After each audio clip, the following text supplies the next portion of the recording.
आपलं पवित्र शास्त्र आपल्या हातामध्ये घेऊया आणि विश्वासाने असं म्हणूया, माझं पवित्र शास्त्र परमेश्वर प्रेरित आहे, त्यातून मला आज सद्बोध मिळणार, ते माझे दोष दाखवणार, माझी सुधारणूक होणार, मला नीती शिक्षण मिळणार, अशासाठी की मी देवाचा भक्त चांगल्या कामासाठी पूर्ण होऊन सिद्ध व्हावं.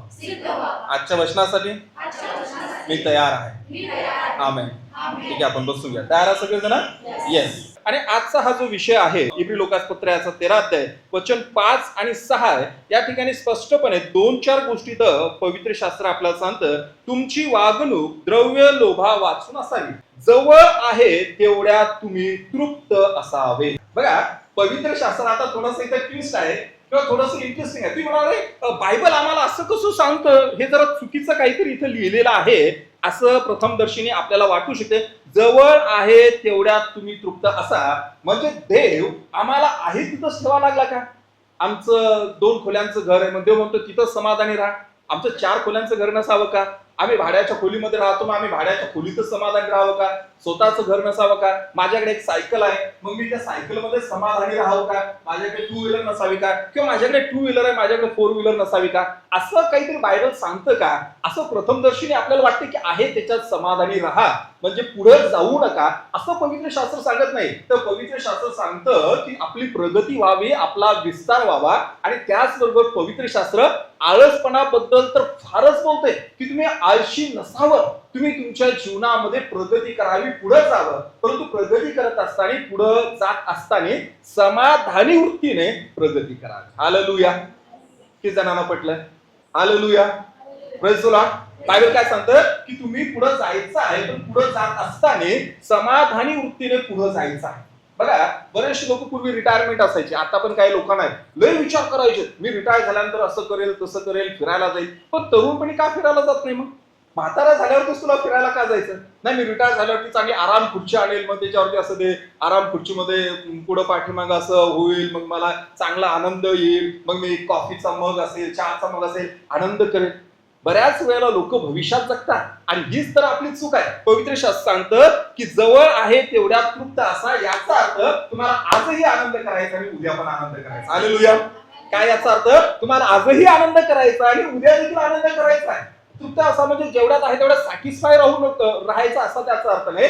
सॅटिस्फाय राहत असताना उद्याचाही विचार करायचा, पण आहे त्याच्याबद्दल प्रभूला धन्यवाद द्या.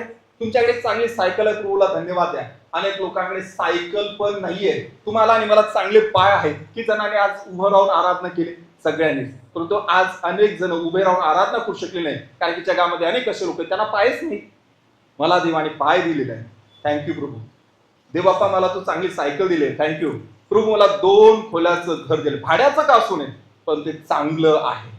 म्हणजे ज्या वेळेला आपल्या खालच्या लेवलवरती असलेल्या लोकांकडे आपण जाऊन पाहत नाही ना, तर तोपर्यंत परमेश्वराने तुम्हाला आणि मला किती आशिषित केलेलं आहे, किती आशीर्वादित केलेलं आहे, ते आपल्या कधीच लक्षात येणार नाही. म्हणून बायबल सांगतं जेवढं आहे तेवढ्यात तुम्ही तृप्त असावं.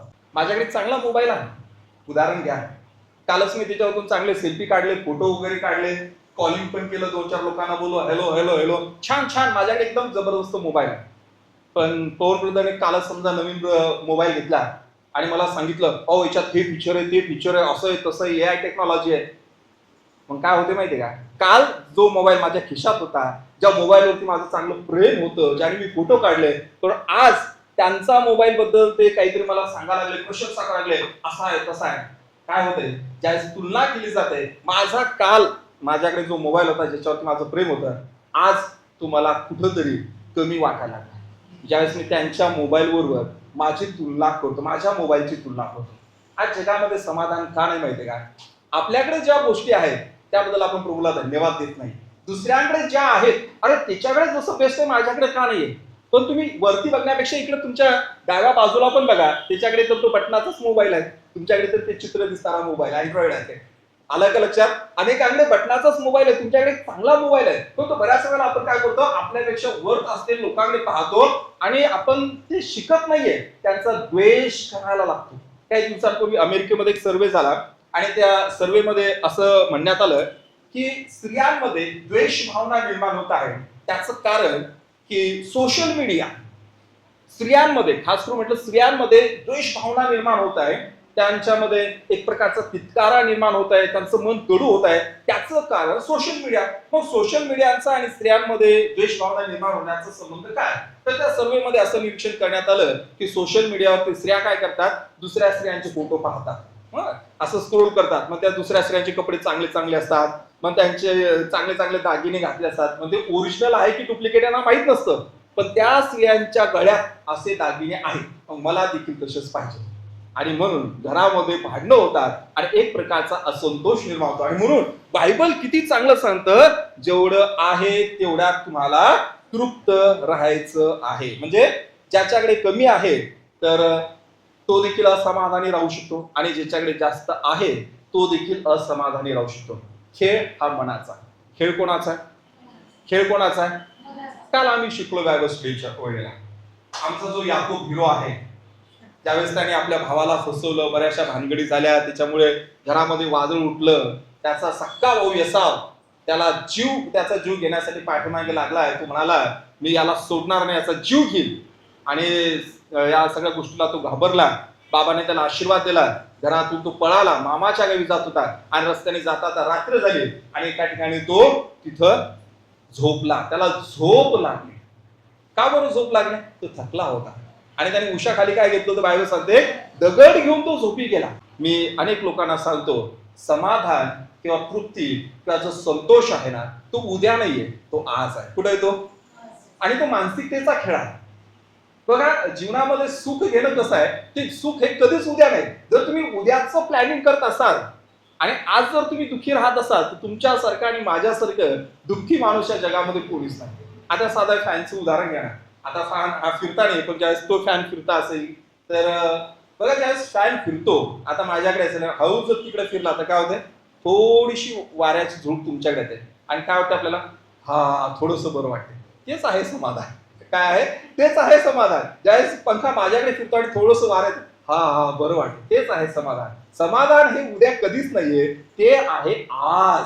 आणि जर प्रभूने दिलेल्या आशीर्वादाबद्दल प्रभू धन्यवाद, तुम्हाला किती आशिषित केलंय, एवढं जर आपल्याला म्हणता येत नसेल, तर मला नाही वाटत की उद्या प्रभू मला काहीतरी जास्त देईल. कारण मी छोट्या गोष्टीसाठी जर देवाचे आभार मानत नाही, तर डाऊट आहे की मोठमोठी ब्लेसिंग दिल्याच्या नंतर देव मला माझ्याकडून ती अपेक्षा करेल किंवा नाही करेल. ओके, एक वचन वाचूया, आणि फार छान वचन आहे, आणि मला वाटतं ते शिकणं गरजेचं आहे. फिलिप्पियरास पत्र याचा 4 अध्याय आणि वचन 13.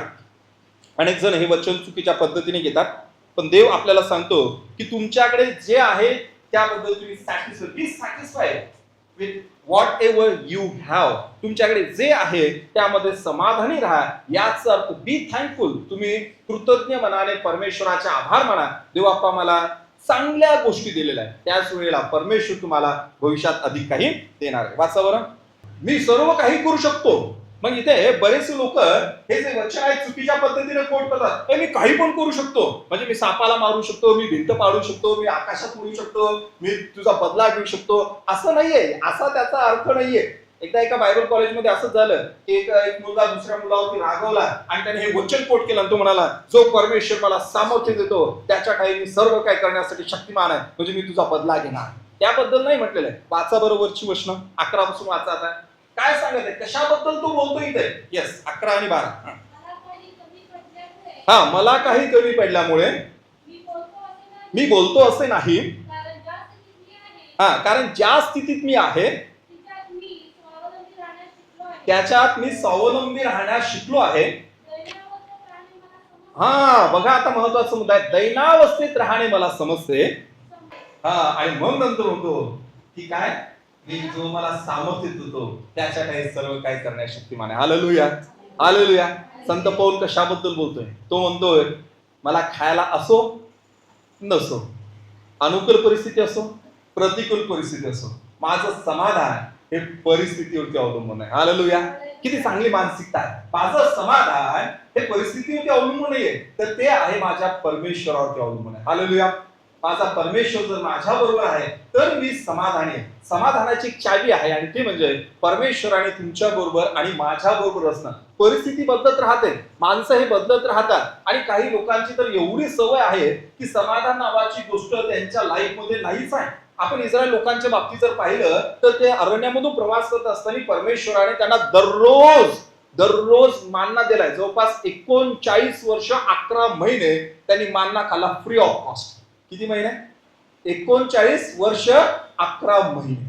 इतक्या कालावधीमध्ये त्यांना फ्री ऑफ कॉस्ट मान्ना मिळाला. दररोज फुकटचा मान्ना, फुकटचं राशन मिळालं. परंतु तरी देखील त्यांनी कुरकुर केलेले. म्हणजे कुरकुर ही का करतो माणूस माहिती का? पुरवठा कमी पडला म्हणून कुरकुर करतो, हे असं जरी वाटत असेल तरी तसं नाहीये. खरी गोष्ट अशी आहे, आपला स्वभाव हा कुरकुरीचा असतो. त्यामुळे तुमच्याकडे असो किंवा नसो तुम्ही कुरकुरच करणार. किती जणांना पटलाय? समजत आहे का? परिस्थिती होती. म्हणून मी कधी कधी सांगतो, एखाद्या माणसाला, कुरकुर करणाऱ्या माणसाला मुंबईचं सगळ्यात प्रसिद्ध हॉटेल कोणतं आहे?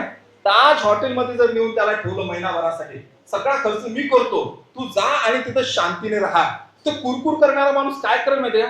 इकडे तिकडे बघेल आणि काही ना काहीतरी तो फॉल्ट काढेल आणि कुरकुर करेल. काय म्हणतो?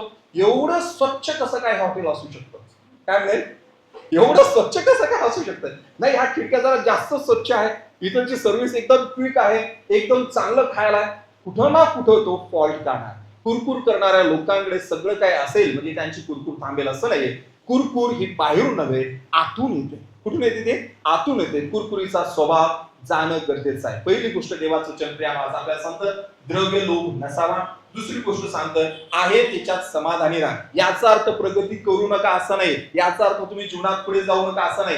तर जे आहे त्याबद्दल थँक्यू प्रभू, मला चांगली सायकल दिली, मग आता मला 2 व्हीलर घ्यायची, त्याचे प्रयत्न करा, जास्त काम करा. प्रभू धन्यवाद, मला 10,000ची नोकरी दिली, पण 10,000ची नोकरी मिळाल्यानंतर मला 12,000ची नोकरी कशी मिळेल, 15,000ची नोकरी कशी मिळेल, याचा प्रयत्न तुम्ही केला पाहिजे. म्हणजे आहे त्याबद्दल धन्यवाद मानायचे आणि पुढे जायचं, आहे त्याच्याबद्दल आभार मानायचे आणि पुढे जायचं. याला म्हणतात जीवनामध्ये समाधानी राहणं. आणि जर ते नसेल तर मला माहित नाही की लोक का जगतात. आणि जीवन तर एकच आहे.